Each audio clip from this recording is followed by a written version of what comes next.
Amém? Amém. Irmãos, o meu coração se enche de alegria nessa noite, porque Deus, Ele foi bondoso na minha vida e me proporcionou esse momento onde eu posso adorá-lo, exaltá-lo e glorificar o seu santo nome, juntamente com essa igreja tão linda e maravilhosa. Louvo a Deus pela vida das minhas irmãs em Cristo, pastora Thaís, a missionária Maria, que estão me acompanhando aqui nessa noite. As irmãs podem ficar em pé, por favor. Glória a Deus. Elas moram aqui perto da igreja e Deus, pela sua bondade, proporcionou essa amizade há alguns anos. A missionária Maria tem um carinho imenso pela vida dela, como se fosse uma mãe para mim, de verdade. Que Deus as abençoe, amém? Glória Quero a Deus. agradecer também o pastor Vando pela confiança de estar cedendo a tribuna nessa noite, para que eu possa trazer um alimento do céu para a sua vida. Deus, Ele já colocou uma palavra no meu coração e eu quero compartilhar com a igreja. Essa palavra, ela se encontra no livro do profeta Ageu, capítulo de número 2, e eu vou ler o verso 8 e o verso 9. Ageu, capítulo 2, verso 8 e verso 9. Como o pastor já me apresentou, eu me chamo Anderson. Eu sirvo a Deus na Igreja Brasil para Cristo em Vila Virgínia, Itaquaquecetuba. Trago o abraço do meu pastor presidente, pastor Marcos Longerini, e é uma satisfação imensa estar com os irmãos. Aleluia. Livro do profeta Ageu, capítulo de número 2, verso de número 8, diz assim: minha é a prata e meu é o ouro, disse o Senhor dos exércitos. Verso 9: a glória dessa última casa será maior do que a da primeira, diz o Senhor dos exércitos. Glória a Deus. Nesse lugar darei a paz, diz o Senhor dos exércitos. Irmãos, estamos diante de um texto bem conhecido dos irmãos, e o contexto desse acontecimento é um período pós-cativeiro. Logo quando eles retornam dos 70 anos de cativeiro da Babilônia, Deus, por sua vez, então permite eles voltarem para sua terra natal, para Jerusalém. E o profeta Ageu, irmãos, ele não conhecia a cidade de Jerusalém, conhecia apenas de ouvir falar, porque o profeta Ageu, diferente, por exemplo, do profeta Ezequiel, ele foi levado ao cativeiro. Ageu não. Ageu, ele nasceu no cativeiro, e a Bíblia está dizendo que Ageu, por ele não conhecer a cidade de Jerusalém, ele ouvia falar de uma terra maravilhosa, aonde os seus irmãos adoravam a Deus. Nesse contexto está Ageu e alguns anciões daquele povo, e eles choravam muito. Por quê? Porque eles estavam cativos na Babilônia, e eles choravam de ouvir que havia um lugar, que houve um tempo que eles tinham a liberdade de adorar a Deus no templo. Então eles se reúnem ali e eles choram muito, porque eles queriam que a sua liberdade fosse restaurada por Deus. Então, irmãos, a Bíblia vai dizer agora que Deus, ele vai levantar de uma maneira profunda e tremenda o profeta Ageu. Portanto, nós vamos ver as primeiras levas dos cativos, que eles vão retornar para Jerusalém. A primeira leva, ela veio com Esdras, e junto com ele vai vir Zorobabel, parente do rei Jeoaquim. um rei tirano, que ele teve toda a sua descendência amaldiçoada, porque ele fez aquilo que não agradava a Deus. Mas quando eles chegam à cidade de Jerusalém, irmãos, eles estão com o coração alegre, eles têm no seu coração o desejo de fazer a vontade do Senhor. Mas quando eles chegam na cidade, eles encontram um cenário ali, onde estava tudo queimado. As portas da cidade, elas estão queimadas, os muros, eles estão quebrados, não tem templo, não tem adoração, mas o povo, ele está quebrantado, o povo está com o coração voltado para Deus. Por isso que o Salmo de número 126 vai dizer: quando o Senhor restaurou a sorte de Sião, nós estávamos como os que sonham. Então outras nações olharam para eles e disseram: Deus fez grandes coisas para este povo. E eles vão afirmar: sim, Deus, Ele fez grandes coisas para nós. Então eles retornam ali após os 70 anos de cativeiro. Então Esdras, ele começa a ler o livro da lei. Por quê? Porque após a libertação, quando o crente é liberto, ele é liberto para quê? Para fazer a vontade do Senhor. Então Esdras, ele chega ali, ele começa a ler o livro da lei, para que o povo entenda que Deus, ele tem preceitos, Deus, ele tem ordenanças, para o povo entender que Deus, ele ainda tem promessa, para o povo venha entender que Deus, ele requer obediência, Deus, ele não abre mão, para o povo entenda, Deus, ele ainda é aquele que mesmo após o cativeiro, após a libertação, nós viemos a entender que esse povo precisava saber que Deus é quem coloca o rumo na história. Deus é quem coloca o rumo na história.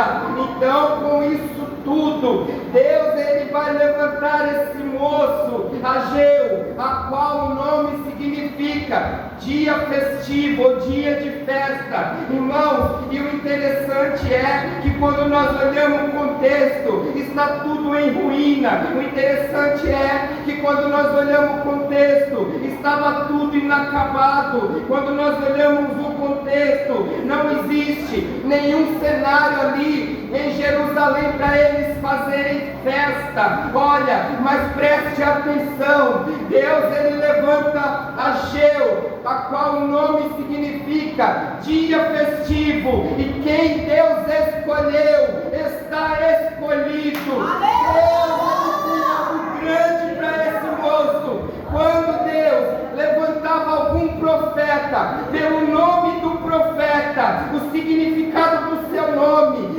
queria dizer que Deus, ele iria fazer alguma coisa com o seu povo. Tanto é que se você ver Deus levantando Jeremias, é porque Deus queria estabelecer Israel. Se você ver Deus levantando Ezequiel, é porque Deus queria fortificar Israel. E quando Deus levanta Ageu, Deus está dizendo, mesmo após o cativeiro, quando parece que nada mais vai acontecer, Deus, ele confirma o rumo da história que ele já havia escrevido para aquele povo. E mesmo diante de todo aquele cenário, de um povo desobediente, de um povo que não valia nada, mas a misericórdia do Senhor, o amor de Deus, faz Deus olhar para aquele povo e fala: olha, se prepara, que eu vou fazer festa com você, se prepara, que eu vou fazer festa com a minha igreja, se prepara, que grandes coisas eu vou fazer na tua vida. Aleluia! Aleluia! Então Deus, irmãos, ele vai começar a usar aquele moço de forma tremenda. Só que aí vem as ordenanças.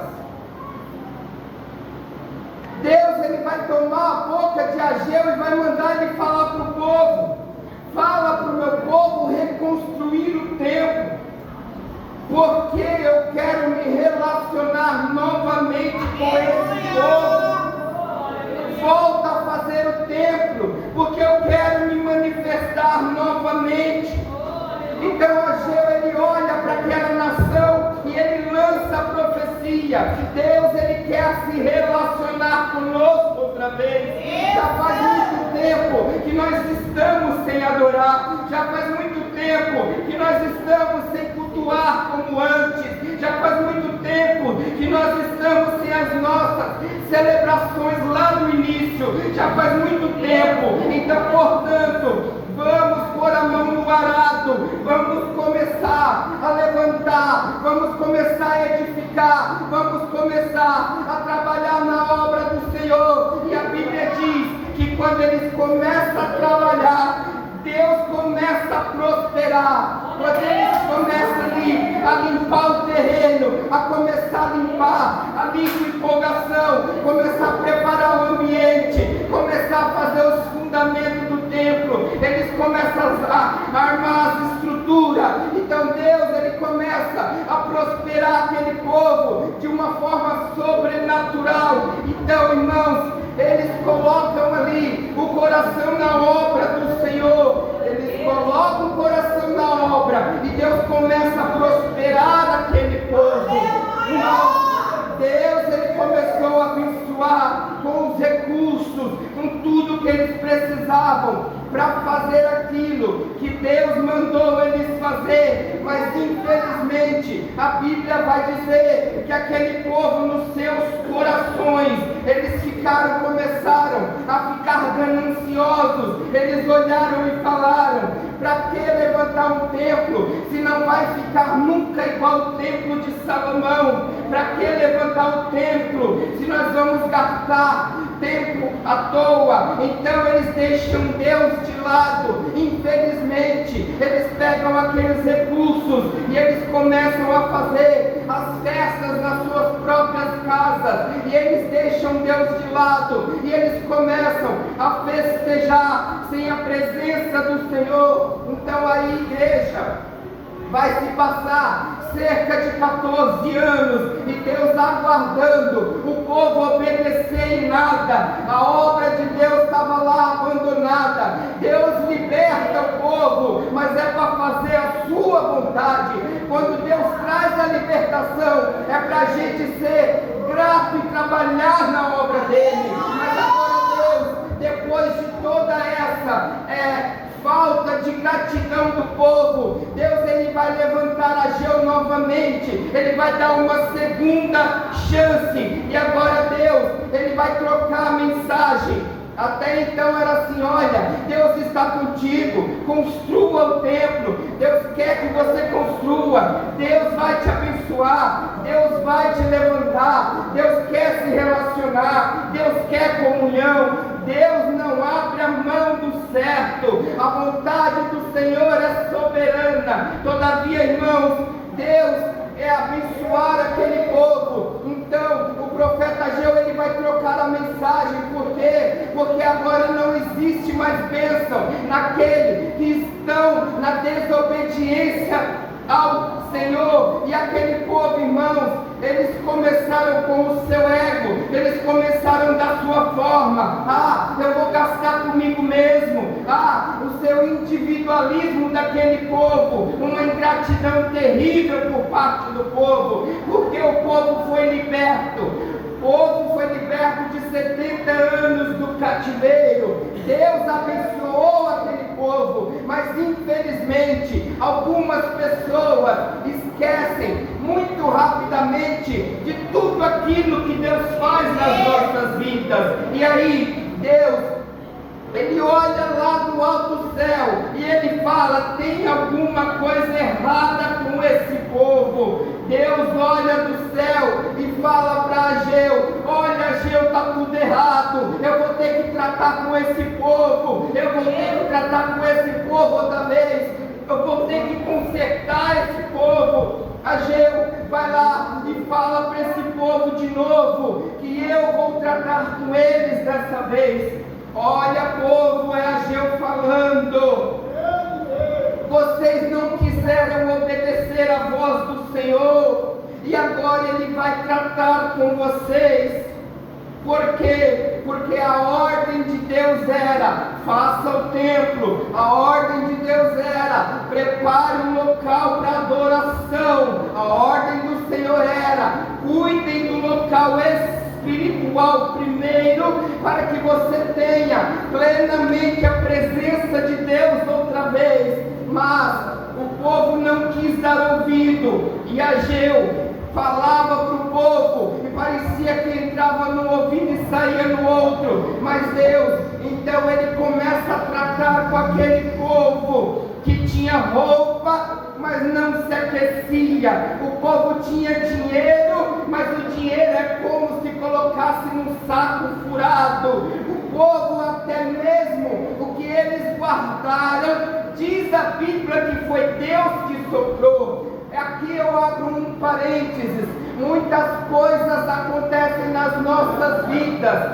por conta do nosso posicionamento perante a vontade do Senhor. Então, o que eles plantavam não tinha mais colheita. Deus não mandava chuva, não tinha como molhar a terra, não tinha mais nada para colher aquilo que eles plantavam. Então, irmãos, aquele povo começa a ficar indignado, aquele povo começa a ficar preocupado, aquele povo começa a ficar assustado. Então, meus irmãos, eles vão de novo no profeta Ageu. E eles vão dizer assim: olha, Ageu, onde a gente errou, o que a gente fez, como nós vamos consertar essa situação? Aí Ageu, ele vai falar para aquele povo: vocês não se lembram? Deus falou que iria tratar com vocês. Vocês não se lembram? Deus, Ele está apertando vocês. Vocês deixaram a casa do Senhor abandonada. Vocês deixaram a obra do Senhor para segundo plano. Irmãos, chegou o tempo de rever os nossos conceitos, pensar nas prioridades das nossas vidas. E aquele povo vai questionar Ageu: Ageu, mas e agora? O que é que nós vamos fazer? Como nós vamos sanar tudo isso? Nós vamos ter vitória em meio a essa crise. Nós vamos superar essa seca, essa época de fome. Ageu, nós reconhecemos. Fala para Deus que nós erramos. Fala para Deus que nós pecamos. Então Deus, o meu Deus, Ele toma a boca de Ageu e disse: é só fazer outra vez o quê? É Deus dando uma segunda chance. Volta lá e faça o que Deus mandou vocês fazer.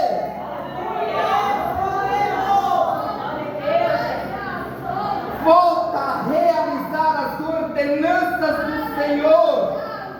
Coloca a vontade do Senhor como prioridade na sua vida.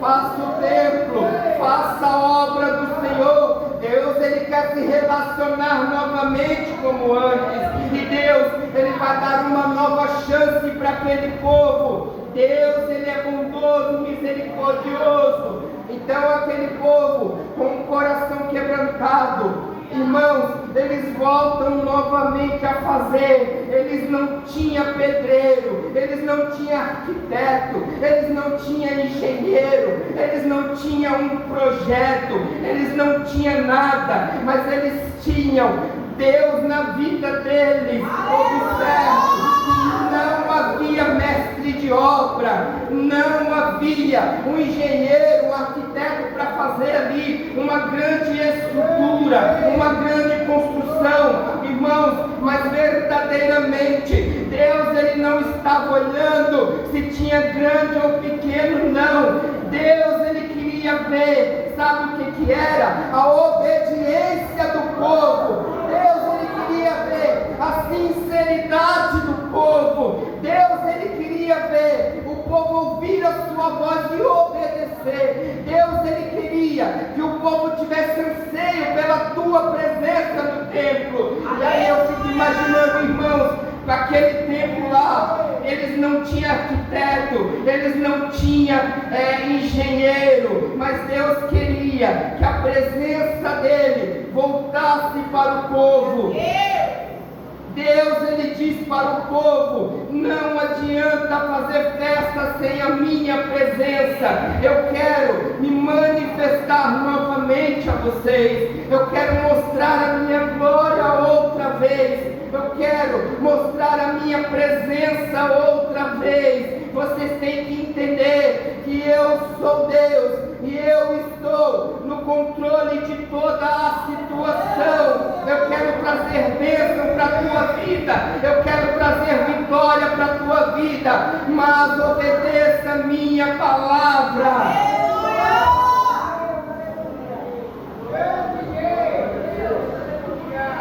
Aí mais uma vez, o povo, eles começaram a fazer ali o que Deus ordenou, mas eles não têm arquiteto, eles não têm pessoas experientes em obra. Mas não se preocupe, se você estiver pronto, disposto a fazer o que Deus mandou você fazer, Deus, ele vai abençoar, Deus, ele vai prosperar a sua caminhada cristã. Deus, ele vai prosperar de forma grandiosa a tua vida, o teu ministério, a tua área espiritual. Obedeça à vontade do Senhor. Mas o povo que é falho, o povo que não aprende, aí aqueles trabalhadores, irmãos, eles começam a olhar de novo para o passado. Aí eles começam a se lembrar lá do templo de Salomão. E muitas vezes acontece conosco também. Deus, ele quer mostrar algo para nós, mas nós ficamos presos no passado. O que já aconteceu, aconteceu.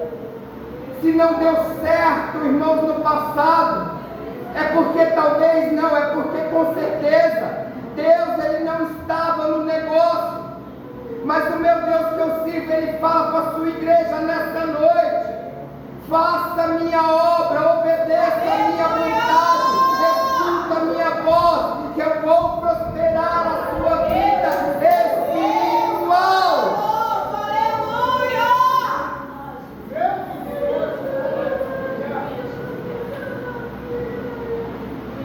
O livro de Isaías, capítulo de número 43, Isaías, ele vai olhar e vai falar para o povo: não fique olhando as coisas passadas, recordando as coisas antigas, porque eu sou Deus que faço novas todas as coisas.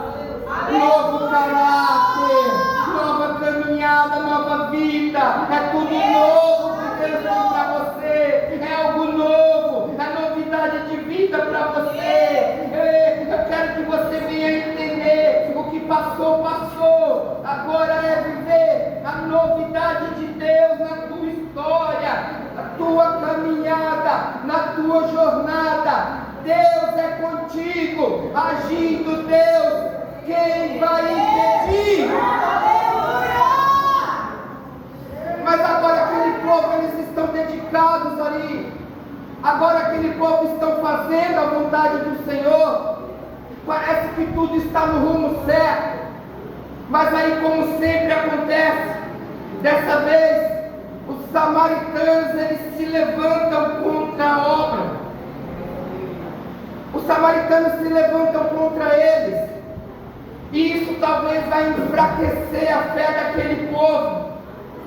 Mas Deus deu uma ordenança: eu vou restaurar o templo, eu vou ajudar na obra do Senhor. Por quê? Porque foi Deus que ordenou. Porque eu quero a presença de Deus na minha vida. Eu quero a glória de Deus no meu ser. E quando eu começo a fazer a vontade do Senhor, sempre vai se levantar pessoas contra a obra de Deus, atravessando o seu caminho, querendo enfraquecer a tua fé. Mas nesta noite, receba a força de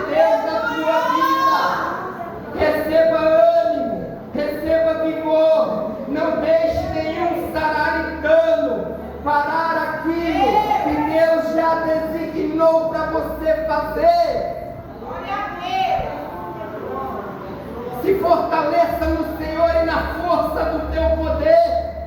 Na hora da luta, irmãos, eu não posso ficar parado, eu não posso parar, eu não posso desistir na hora da luta.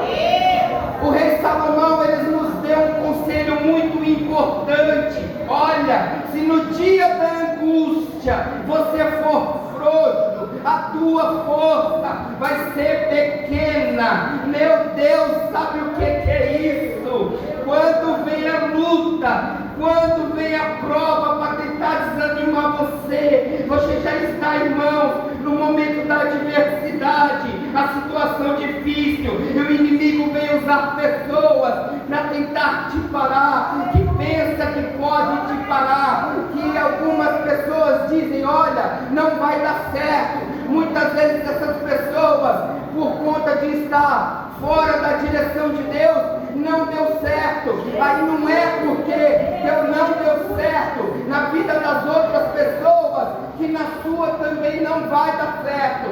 Não é assim que funciona. Sabe por quê? Porque eu estou no meio de um povo, pregando para um povo cheio do Espírito Santo. Quem comanda a tua vida é Deus. Quem te orienta é Deus. Vai para cima, porque vai dar certo.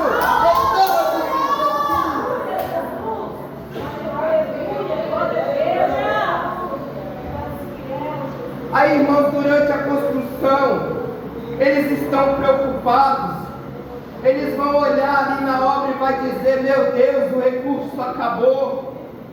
Mas a obra de Deus, ela não para, sabe por quê? Porque diz o Senhor, minha é a prata e meu é o ouro, diz o Senhor dos exércitos.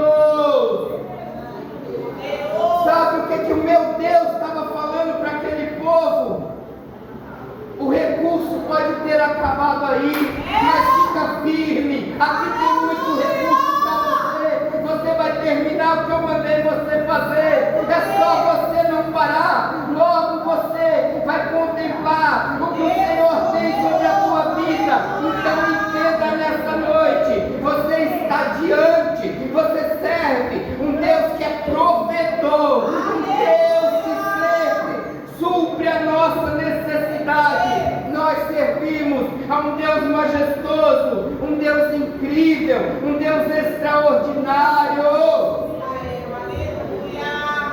Meu irmão, minha irmã, eu não sei o que você necessita, eu não sei o grau de dificuldade que talvez você pense que está a sua vida, mas eu sei de uma coisa: se prepara, porque Deus vai trazer a providência necessária para você finalizar o que Deus tem para a sua vida e para a obra do Senhor, porque tudo é dele, tudo é para ele, a obra é dele e tudo é dele.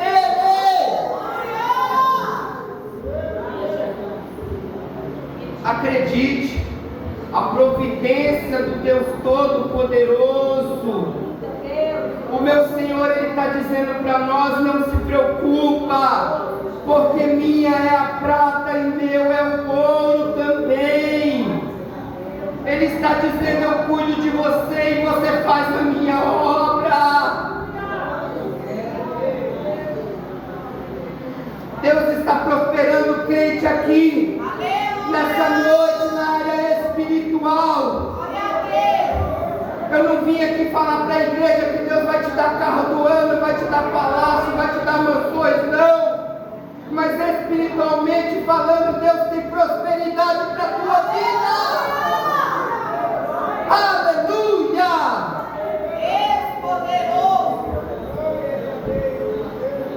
Aí a Bíblia vai dizer, irmãos, que Deus ele envia o recurso. Agora tem recurso novamente para continuar a obra.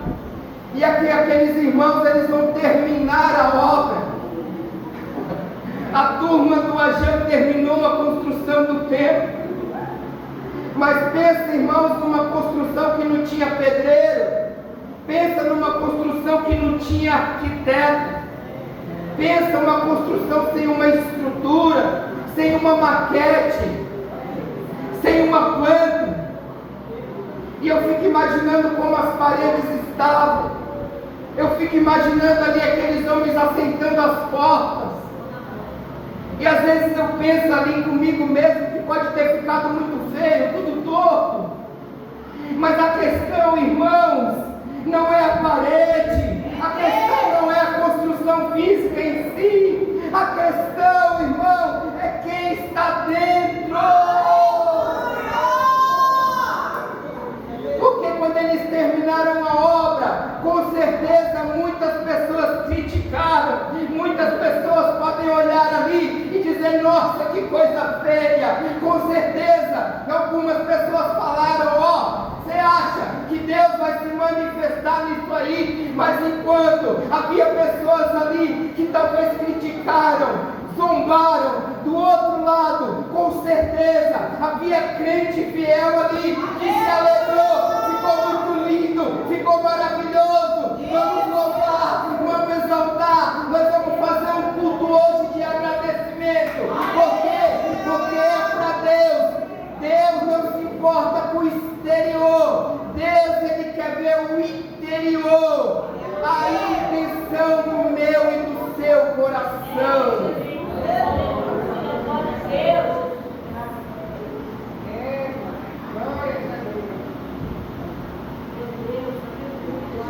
Aí Deus, Ele toma Ageu novamente. Aí Ageu olha ali para a construção e fala: eu gostei. Porque, irmãos, é quem está dentro. Quem estava dentro, quem estava envolvido, estava chorando de alegria, dizendo: ah, foi difícil, mas eu terminei. Quem está dentro, quem está envolvido, olha e fala: muito obrigado, Deus. Muito obrigado, Senhor. Foi o Senhor que me deu graça. Foi o Senhor que me deu ano. Quem está dentro, quem está envolvido, olha ali e diz: Senhor, tudo isso é para Ti. Quem está dentro do templo, envolvido, compromissado, o templo está todo torto, mas está se alegrando na presença do Senhor. Diz o Senhor: meu Deus, eu quero adoração. Não era para fazer, irmãos, para comparar com o templo de Salomão. Sabe por quê? Porque o templo de Salomão, ele tinha ouro por fora, mas o templo de Ageu, ele tem presença de Deus. Presença de Deus, presença de Deus, meus irmãos. A glória do Senhor, ela se manifestou ali de uma forma tão tremenda. Deus, ele se manifesta ali. Deus, ele afirma o curso da história. Deus, ele confirma situações. Irmãos, quando a glória de Deus se manifesta, quebra a maldição. Deus transforma em bênção. Lembra no início da mensagem que eu citei aqui Zorobabel, parente do rei Jeoaquim, que foi rei nos tempos de Jeremias, e ele foi amaldiçoado. Ele estava envolvido nessa construção. A descendência dele, aliás, foi amaldiçoada. Mas ele estava aqui, envolvido na construção. Então Deus, ele quebra a maldição na vida dele. Ageu olha para Zorobabel e diz: toda a maldição que estava proferida sobre a tua descendência, por causa do seu pai, hoje Deus muda o curso da história. Porque Deus conheceu o seu coração de adorador. Eita glória! Deus poderoso! Deus falou que a glória da segunda casa seria maior do que a da primeira. Deus lançou a palavra nessa noite. Deus, ele vai abençoar a glória do segundo templo. Não seria bela, formosa, louça repleta de ouro e prata por fora, não. A glória do segundo tempo, ela foi espiritual. Espiritual. E se passando, irmãos, aproximadamente 600 anos, eu não me recordo, eu esqueci de ver. Tinha se passado muitas reformas, mas ali os alicerces daquele local eram os mesmos, que foram lançados pelaquela turma que passou tanta dificuldade do tempo de Ageu. O segundo templo teve a honra da presença, irmãos, do Salvador do mundo.